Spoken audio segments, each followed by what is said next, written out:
Thus far, we have covered the universe's origin in a state of emptiness, the evolutionary period of emergence, and the evolutionary period of structure. The latter concluded with the threshold of design over structure. With this turn in the universe's becoming, the creative process relegated the formation of structure to the local level, to the level of the cell. The universe entered the evolutionary period of life. This is Session 8, The Cell, in a course titled Evolution of Consciousness, and that is central to a larger view, Evolution of Consciousness Theory. In this session, we venture to the geological period paleontologists call the Precambrian, and explore the within and the without of the cell.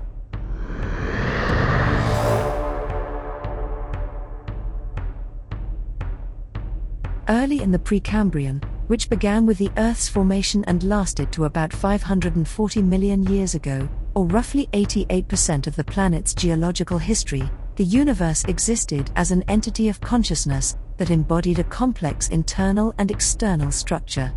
This structure included subatomic, atomic, molecular, cosmic, complex molecular, metabolic, and cellular levels.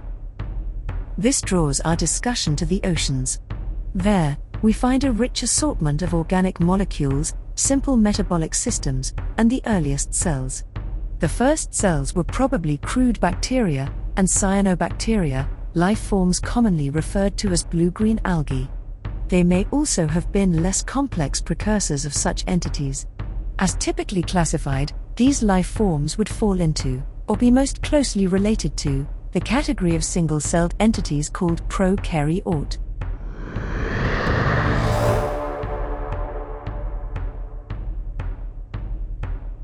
Like all cells, prokaryotic cells are enclosed by a cell membrane and contain genetic material called deoxyribonucleic acid, or DNA.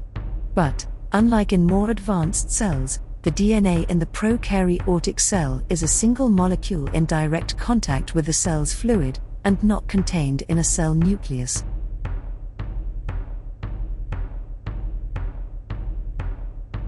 The small amount of oxygen present in the early atmosphere suggests that the first cells maintained an anaerobic, or non-oxygen-based, metabolism.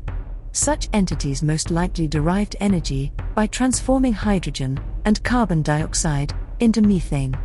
It is also reasonable that, at an early date, cells developed a metabolism based on photosynthesis, or the ability to convert solar energy into chemical energy.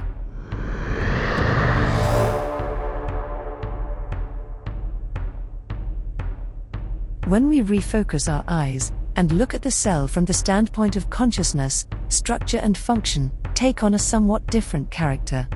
Internally, we see the cell as a conscious entity, made up of aspects of lesser consciousness, related through a complex structure of perception.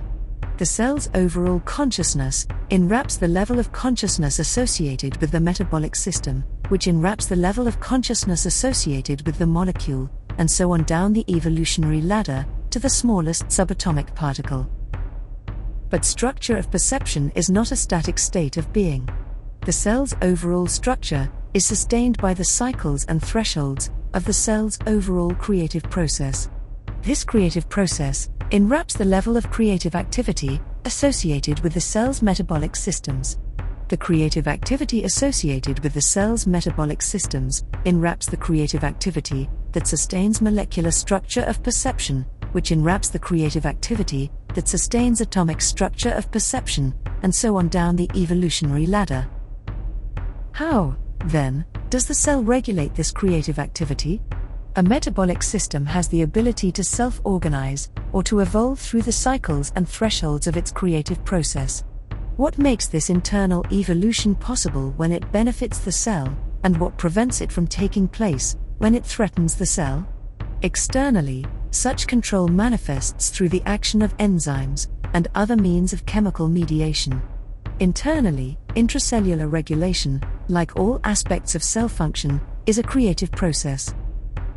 In a manner analogous to the way older evolutionary structures reshape in support of newer evolutionary structures, and in support of creative activity on evolution's leading edge, more deeply embedded levels of cell creative activity function in support of less deeply embedded levels.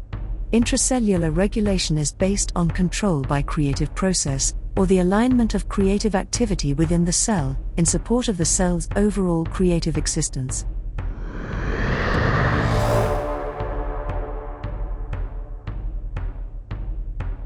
The ability of the cell to regulate creative activity is particularly apparent when it comes to the act of simple cell division, or binary fission.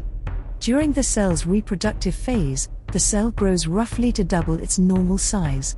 As this takes place, the cell's DNA duplicates. One copy of the DNA molecule moves to either side of the cell. The cell constricts in the middle, and separates to become two entities.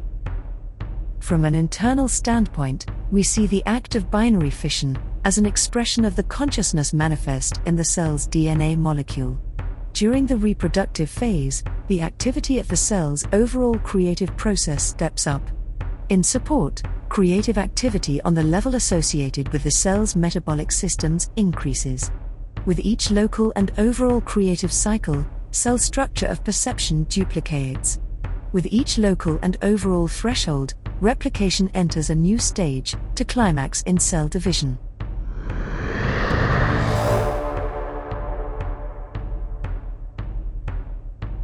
As remarkable as the cell may be, from the standpoint of the universe as a whole, the beauty of the cell lies not in its structure and function, but in its ability to act as the medium through which life's design advanced.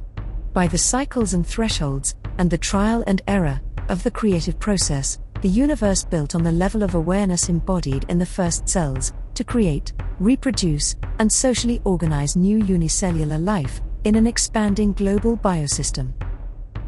By about 3.5 billion years ago, the first cells capable of conducting photosynthesis, using a lower, less energetic wavelength of light than ultraviolet, had emerged. This allowed cellular entities to create carbohydrates from carbon dioxide and water, while giving off oxygen, and led to a buildup of oxygen in the atmosphere, and to the formation of an ozone layer. The ozone layer protects the planet's surface from high-energy ultraviolet light, detrimental to life. By 3.2 billion years ago, the growing consciousness embodied within the single-celled entity had manifested in two significant developments. Blue-green algae perceived one another as the object of their need, but too primitive to form more tightly bound relationships, arranged to create the first social structures, highly collective mat-like organizations of cells, similar to those seen in pond slimes today. Perhaps as early, the first cells containing external appendages, called cilia and flagella, emerged. These whip-like extensions made it possible for the cell to propel itself through the water.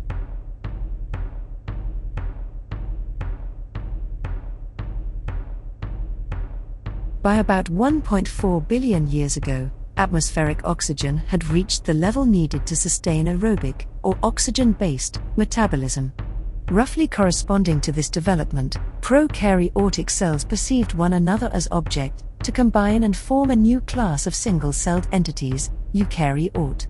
Eukaryotic cells are defined by a cell nucleus that contains most of the cell's DNA, and by internal structures called organelles, that, like the prokaryotic cells from which they originated, are enclosed by a membrane, and contain their own DNA.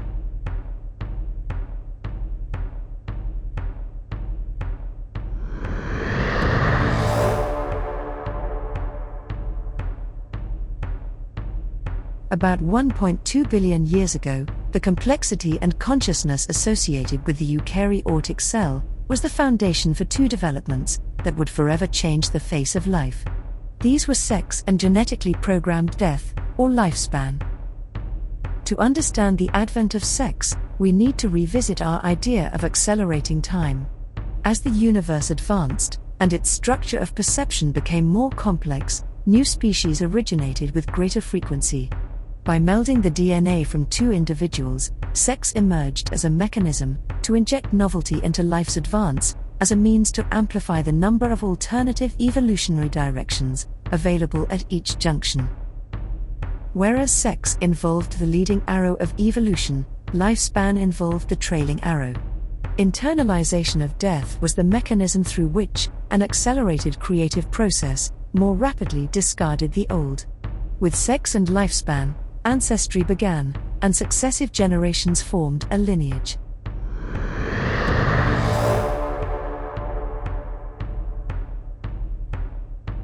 We have looked at the internal and external of the cell, and at its evolution to more complex forms, but we cannot separate the cell from its environment. From the standpoint of the cell, environment consists of its immediate surroundings, measured by the distance at which the cell can interact with metabolic components, and with other cells in whatever social organization it may participate. From the standpoint of a species of cells, environment consists of the interaction that takes place between two or more species. From the standpoint of the ecosystem, environment consists of the interaction that takes place between two or more ecosystems.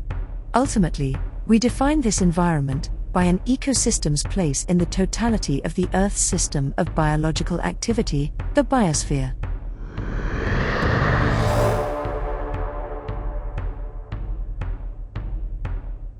Threshold after threshold, more complex and conscious single-celled entities emerged. Cell function reached new levels of complexity, and cell awareness of environment extended to new distances. Social structure became less collective, progressing to the cell colony. By about 800 million years ago, heterotrophy, or the feeding by one species of life on another, had become widespread. Then, by about 750 million years ago, the creative process had exhausted its potential to advance through the evolution of unicellular life. The universe crossed the threshold to a more complex form of biological structure and function. The first multicellular entity emerged.